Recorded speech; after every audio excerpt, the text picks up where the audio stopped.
Let me tell you about the time I moved into a quiet little cul-de-sac just outside of Richmond, Virginia. It was the kind of neighborhood where everyone waves at each other, but keeps a close eye on their neighbor's lawn. Beautiful homes, lots of retirees, perfectly trimmed grass, American flags proudly displayed, and more no parking signs than I could keep track of. The whole place had this peaceful vibe, until you met Karen. Now, her real name is Deborah, but everyone called her Karen, and after meeting her, it wasn't hard to see why. She ran the HOA like it was her personal kingdom. Weekly newsletters, surprise yard inspections, and don't even get her started on garden gnomes or flagpoles that were an inch too tall. Honestly, I barely unpacked before she left a note on my door asking me to remove my doormat because it didn't match the HOA's aesthetic integrity standards. My doormat said, "Welcome." Apparently, that was offensive. But here's the thing, I'm not some pushover new neighbor.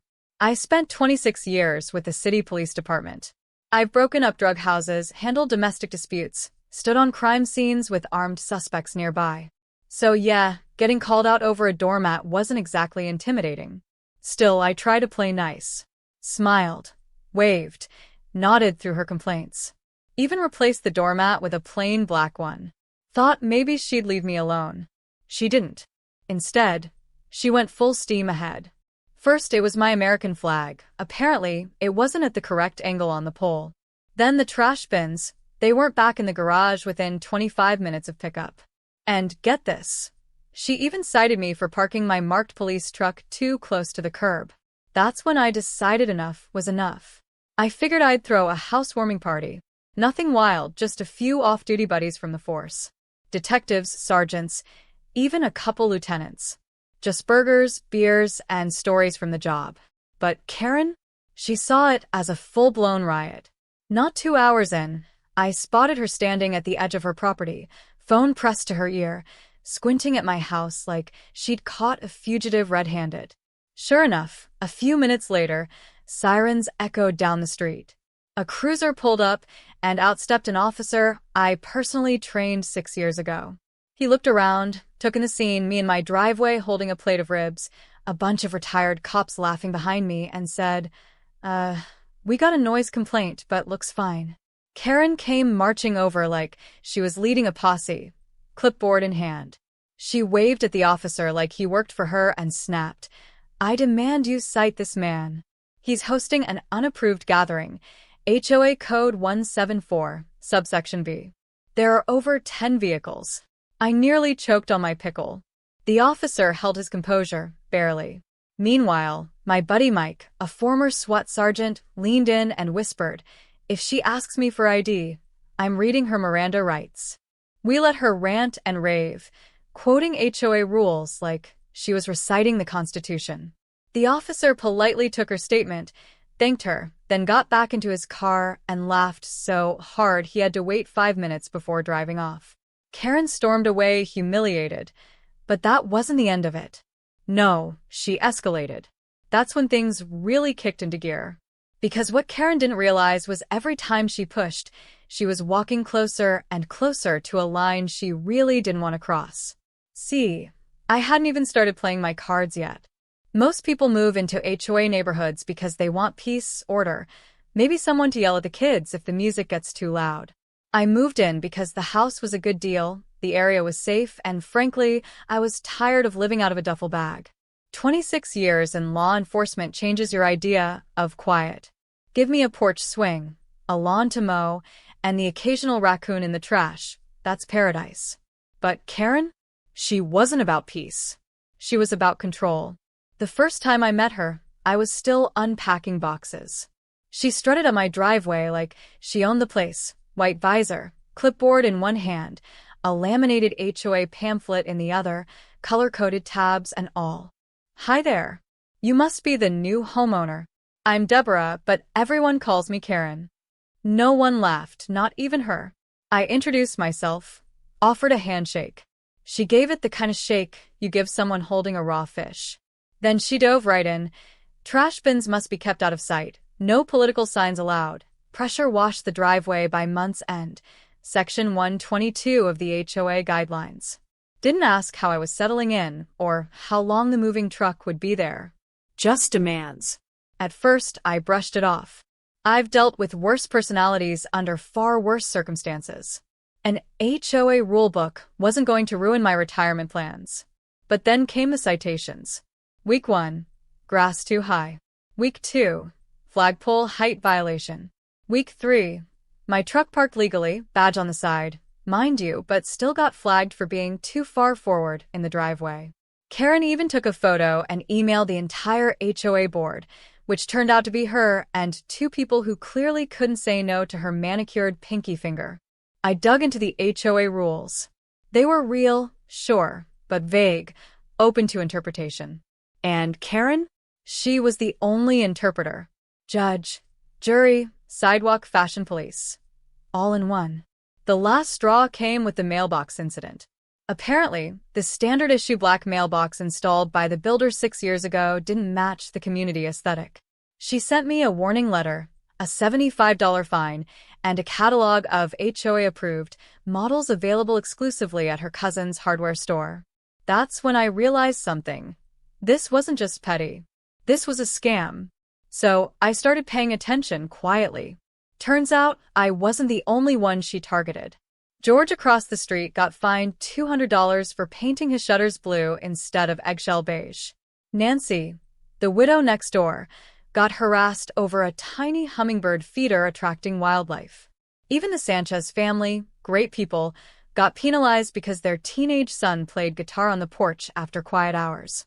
Karen used those HOA rules like weapons. Anyone who pushed back got buried in paperwork, threats, and neighbor gossip. I thought about going to the board, but she was the board. I considered hiring a lawyer, but I wanted to try diplomacy first. So I invited Karen over for coffee, just her and me. She showed up clipboard in hand, already rehearsing her next demand. I didn't argue. I didn't raise my voice. I just asked her, "Why are you doing this?" She blinked, taken aback, then smirked. "Because someone has to maintain standards around here. We don't want just anyone thinking they can move in and do as they please." There it was. The real Karen. Not a public servant. Not a volunteer helping the community. Just a power-hungry control freak hiding behind passive-aggressive newsletters and a clipboard. So I started documenting everything. Every letter, every inspection, every fine, every photo. I gathered testimonies from neighbors, pulled up public records, and discovered she'd changed the HOA voting schedule last year, conveniently during Labor Day weekend when most homeowners were out of town. Manipulation? Check. Conflict of interest? Double check. Abuse of power? Oh yeah. My file was getting thick. Then came the housewarming. After weeks of citations and threats, I needed something to lift my spirits. Nothing wild, just old friends, burgers, a few lawn chairs under string lights. Out of courtesy, I even notified the HOA. Karen shot back with a warning. Gatherings must not exceed 10 people or disrupt community tranquility. HOA Code 174. I checked the rule. It applied to clubhouse rentals, not private homes, and replied politely. She responded with a passive-aggressive email, CC'd to legal. So I thought, fine. If you're going to treat this like a crime scene, I'll give you a house full of law enforcement. I invited a few more folks from the force, off-duty, casual. No uniforms, just people who knew what actual law looked like. You know what happened next. Karen called 911, not realizing she'd basically summoned a family reunion of off-duty cops. But that embarrassment didn't stop her. She retaliated. Harder, meaner. Tried to push a special rule banning gatherings of more than 6 unrelated people. Dug into my property records looking for violations. Even sent a letter to the department claiming inappropriate behavior by an officer. That one didn't go far. The captain framed it and put it in the break room. But it told me one thing clearly. Karen wasn't going to stop. Let me tell you what happened after Karen called the cops on my housewarming, not knowing she was summoning a bunch of off-duty officers from my department. That embarrassment didn't slow her down. If anything, it made her angrier. She doubled down, harder and meaner than before. First, she tried to push through a new rule that would ban gatherings of more than 6 unrelated people. Then she started digging through my property records, looking for anything she could use against me. Even went as far as sending a formal letter to my police department accusing one of my friends, an officer, of inappropriate behavior during the party. That letter? It didn't go anywhere. In fact, the captain framed it and hung it in the break room like it was some kind of trophy. But I knew one thing for sure. Karen wasn't going to stop until someone made her stop. So I got to work. Late nights, meetings with neighbors, calls with lawyers, I started organizing. If Karen wanted to play politics, I'd spent 26 years learning how to build a solid case. You ever watch someone dig their own grave and keep going like they think there's treasure at the bottom? That was Karen. After the housewarming disaster, where she literally called 911 on a backyard barbecue full of cops, any normal person would have felt at least a little embarrassed. Maybe baked a pie and knocked on my door with a smile and "Am I bad?" Not Karen. She brought a backhoe. The next week, I got a certified letter in the mail, like I'd committed some federal crime. Inside was a formal notice from the HOA citing me for unauthorized event hosting and community disturbance, along with a $500 fine and threats of legal action if I didn't stop hosting any future gatherings without board approval. I'd never even heard the word egregious used so many times in one paragraph. Of course, none of it held water. The bylaws didn't say a thing about private gatherings in your own home unless you were running a nightclub or sacrificing goats on the front lawn. But facts didn't matter to Karen. What mattered was control. And now that she'd embarrassed herself in front of a dozen law enforcement professionals, she was out for blood. That's when she turned on my neighbor, Valerie, known to everyone as Val. Val is a sweet lady in her 60s, always baking cookies for everyone, lending a hand during the holidays, helping out when someone gets sick. Her daughter, Sophie, lives with her. Sophie uses a wheelchair, and a few years ago, Val had a small ramp installed at the front steps to make things easier. It was barely noticeable, matched the paint of the house, looked better than half the porches on the block. But Karen saw it and pounced. She claimed the ramp violated structural aesthetic regulations and hadn't gone through HOA architectural review. Never mind that it had been there for 2 years with no complaints, no issues, nothing. Karen just decided Val had associated with me too often, and that was enough to come after her. Val called me in tears.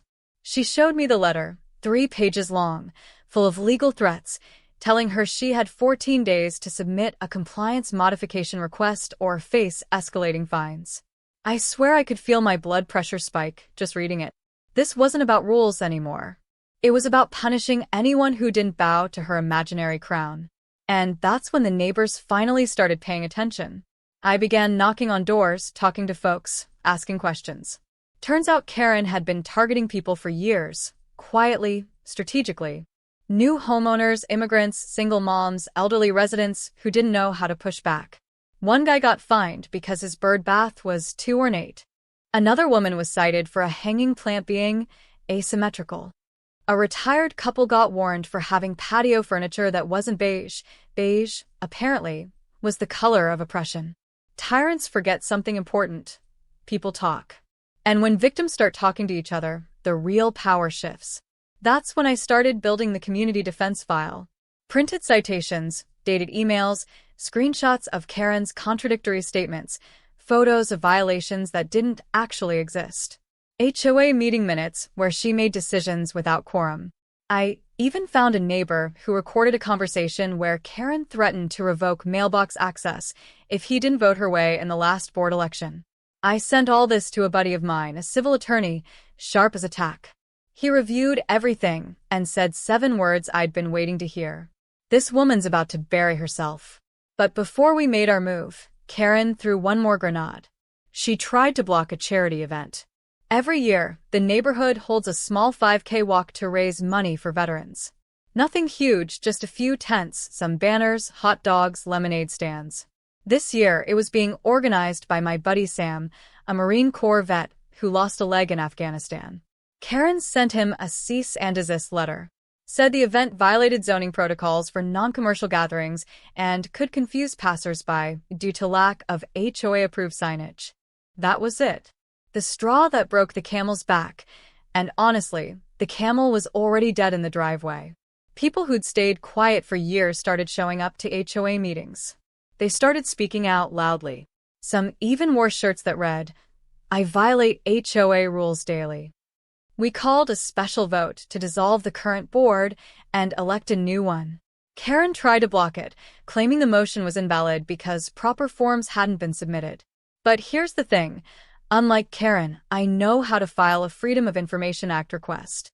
We had the signatures. We had the quorum. We had the votes. And more importantly, we had each other. It was a Thursday evening, mild breeze, sun setting behind the oak trees lining the cul-de-sac, birds chirping, sprinklers hissing across freshly mowed lawns. It was the kind of evening Norman Rockwell would have painted, if not for the war about to go down at the HOA clubhouse. Karen had no idea what was coming. She showed up early as always, clipboard in hand like a royal scepter, dressed head to toe in beige, HOA camouflage, smiling that tight, smug smile that said, "This is my house."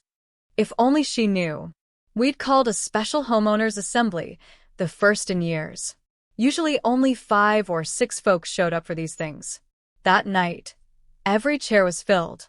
People stood in the back, lined the walls, brought lawn chairs. Over 70 homeowners showed up. Some had never been to a single HOA meeting in their lives. Others had been afraid to speak up until now. Tonight, the silence was over. Karen stepped up to the podium like she was giving the State of the Union. Tapped the mic. "Welcome, everyone. I see we have a big turnout tonight. Must be the refreshments I brought." Nobody laughed. Not a soul. Not even her 2 usual board allies sitting several rows back, staring at their shoes. She shuffled her papers, gave a fake chuckle, and said, "Now, before we begin, I'd just like to remind everyone of the HOA Code of Conduct. No yelling, no disruptive behavior, and all remarks must go through the board." That's when I stood up. "Point of order, Karen. The homeowners called this meeting. You don't run it. We do." A murmur rippled through the crowd. Her eyes narrowed. "That's not how this works, sir." I held up a stack of signed petitions, copies for everyone in the room. "Actually, that's exactly how this works. Article 4, Section B of the HOA Charter. If 1/3 or more of homeowners sign a petition, they may call a special assembly to review board leadership." She opened her mouth, closed it, opened it again. I swear if she had pearls, she'd have clutched them so hard the string would have snapped. I walked up to the front, handed the mic to our new moderator, George, the retired Navy medic Karen had fined for painting his shutters blue instead of eggshell beige. He looked her dead in the eye and said, "Karen, tonight's not about lawn heights or mailbox paint. It's about how you've used HOA rules as weapons. And we're here to lay out the evidence." And so we began. Valerie stood up, clutching the letter Karen had sent threatening fines over her daughter's wheelchair ramp. "You said this ramp was a violation of community aesthetics, but it's ADA compliant, built with permits, and has stood for 2 years with no issue. Why now? Why me?" Karen stammered, "We have procedures." "No," Val snapped. "You have problems with compassion. You used your position to bully my family." Applause broke out. Nancy, the widow with the hummingbird feeder, brought out a stack of violation notices dating back 3 years. "I've paid over $700 in fines because of Karen. Every single one was for nonsense, flowers too bright, wind chimes too noisy. And yet, she never fined her friends for their inflatable Christmas displays or basketball hoops in the driveway." She held up photos. Same infractions. No fines. The room buzzed with whispers. Some neighbors looked downright sick. Then I stepped up again with the smoking gun. The projector turned on. I displayed emails where Karen unilaterally changed meeting dates without notice. Meeting minutes she never published. A copy of the board election from last year, which she'd moved to the Wednesday before Labor Day, when half the neighborhood was traveling. She manipulated quorum rules, appointed herself president, silenced dissenting members. "That's not leadership," I said. "That's a power grab." Karen tried to interrupt, waving her clipboard. "You're taking things out of context." So I played the audio clip. A neighbor had recorded her during a backyard barbecue last spring, wine glass in hand, saying, "The board is whatever I say it is. If they don't like it, They can move. Silence. You could hear a pin drop. Then came the vote. We'd already collected enough signatures to demand a full election to replace the board. But first, a formal vote of no confidence. Valerie called it. George cast it. The room erupted in applause. Karen sat there, frozen, like she couldn't believe what was happening. She'd spent years ruling with an iron fist and a laminated clipboard. But now, for the first time, she was powerless.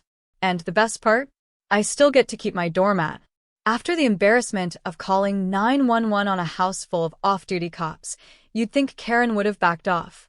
But no, she doubled down harder than ever. She retaliated with more fines, more threats, and even tried to push through a special rule banning gatherings of more than 6 unrelated people. She dug into my property records looking for anything she could use against me.